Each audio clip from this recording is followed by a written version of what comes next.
I do want to point out that both of these dispositions, yesterday's liberal optimism and today's liberal pessimism, both have ironically been used to justify the same policy agenda.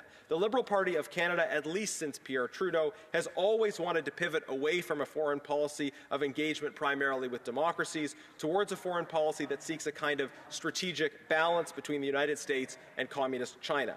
They have always been interested in the idea of ever-deepening engagement with authoritarian powers, especially the CCP, though they have justified it in radically different ways.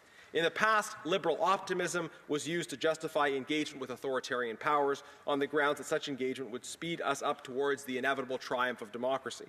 Today, liberal pessimism justifies the same engagement, but this time on the grounds that such engagement is necessary and pragmatic in a world where international rules were always a mirage anyways. How curious that leaders with a range of personal ties and economic interests linked to the PRC have always wanted the same policy outcome, regardless of the convenient justification. But regardless, Mr. Speaker, today I call on the House to reject both of these flawed dispositions, the extremes of liberal optimism and of liberal pessimism. Instead, I propose that we embrace a view of international affairs that makes room for genuine ideals and for firmly grounded pragmatism. The very nature of pragmatism is that it implies that there is an objective being pursued. To be pragmatic is to be practical in the process of pursuing some goal. You cannot call yourself pragmatic if you have no goals or ideals at the end of the day.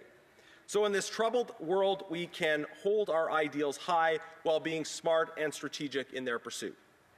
The Prime Minister has also spoken at times about this, calling it values-based realism. This is a concept that I could get behind in theory, but it is clearly not informing the concrete actions of the government. In reality, the Liberal Party has consistently pursued closer ties with authoritarian regimes.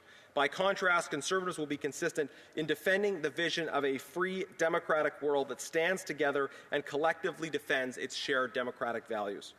I noted that in the Prime Minister's speech in Davos, he spoke only about great powers and middle powers, but the distinction between democratic powers and revisionist authoritarian powers remains the most central and defining distinction of our time. The CCP, in addition to interfering in our affairs, continuing to jail our citizens such as Huseyin Celil and committing genocide against its own people, is trying to establish strategic control of the flow of resources that will be most critical as technology changes. The goal is for the CCP to be able to use strategic resource domination to direct world affairs. Deals made in the short term that reinforce that long-term strategic domination by our adversaries are neither values-based nor realist.